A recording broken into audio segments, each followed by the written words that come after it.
Welcome everybody to another Star Wars video. Today we will be talking about the Jedi Master Mace Windu and his full backstory. Mace Windu is widely considered the most powerful Jedi Master on the High Council, while Yoda is considered the most wise Jedi Master. A big part of this is because Mace Windu uses Form 7 of lightsaber combat, also known as the Pad. However, we're not quite there yet. Mace Windu was born on the planet Harun Kal. At a very young age, he showed signs that he was Force sensitive. He was soon sent to the Jedi Temple, who trained him and started him on the Jedi path. Windu was very strong in the Force as a youngling, however, nothing that the Jedi haven't witnessed before. He even had trouble building his first lightsaber. It wasn't until he was a Padawan under Jedi Master Sislin Mir when the Council started to take notice of him. Now, Mace Windu has always been a keeper of the peace and lived by the Jedi Code. However, he would every once in a while get carried away.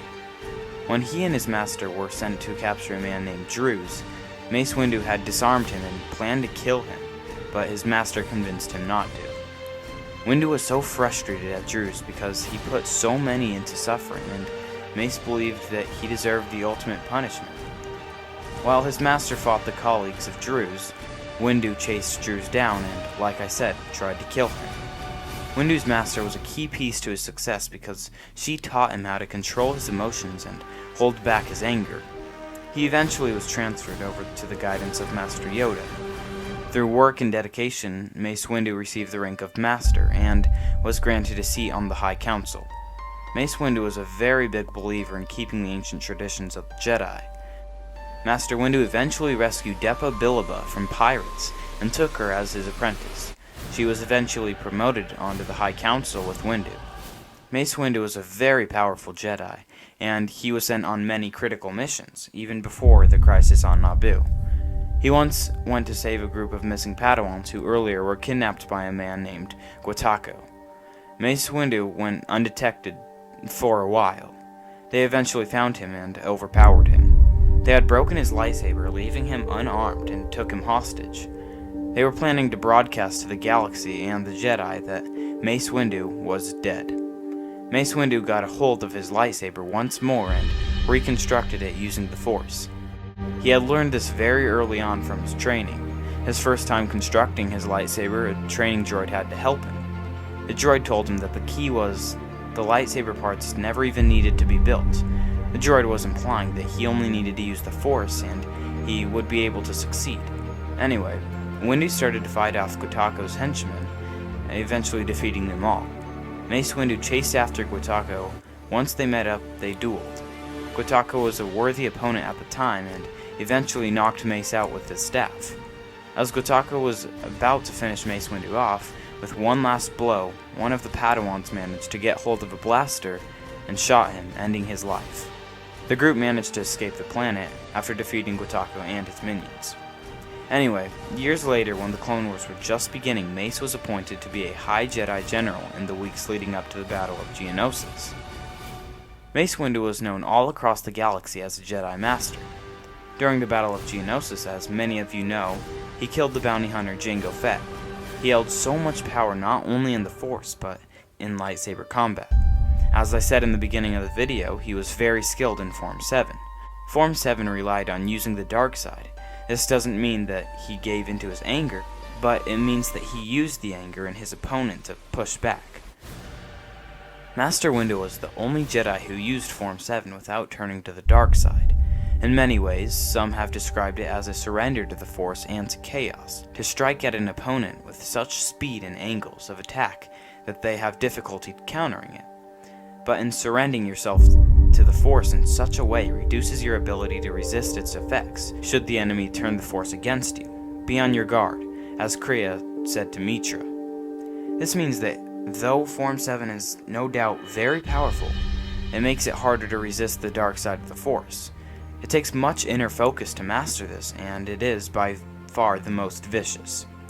As we see in Revenge of the Sith, Mace Windu overpowered Darth Sidious in lightsaber combat. And remember, Lord Sidious was fluent in all the forms of lightsaber combat, even though he preferred different methods of fighting, such as Sith lightning. So overall, this gave Mace Windu a huge advantage in combat and made him much more powerful. Mace Windu did have a weakness, though. Master Windu knew that deep down inside he enjoyed fighting. He would not necessarily try to start fights, but let's just say you won't ever witness Master Windu backing away from a fight. This is bad for Windu because his lightsaber form opened him up to the dark side, so the more he fought, the more he would be exposed to the dark side of the Force. Mace Windu even learned how to Force Crush. This was not something the Jedi practiced because it was inhumane and harsh. Now, in this clip of Obi-Wan using the Force Crush, it's not as bad because he's using it against the droids. However, against a living being, you can imagine what would happen, and I won't really go into detail. Well, anyway, Mace Windu knew how to use this power. Even though he didn't often, he still had the potential to use it. Throughout the years Master Windu spent as a Jedi Master, he saved countless lives and led thousands of Jedi into battle. Not even Sidious was his equal, because if Anakin had never interfered, the Jedi would be saved and Palpatine would be dead. His only equal would have been Grandmaster Yoda, but even Yoda was no match to him in lightsaber combat, in my opinion. Mace Windu was also bold, which made it dangerous at times. I don't necessarily mean that he was bold in combat, which he was, but I mean that his thinking process was dangerous. When Qui-Gon expressed to the Council that he had fought a Sith Lord, Mace Windu had doubted the idea at first, just as Ki-Adi-Mundi had.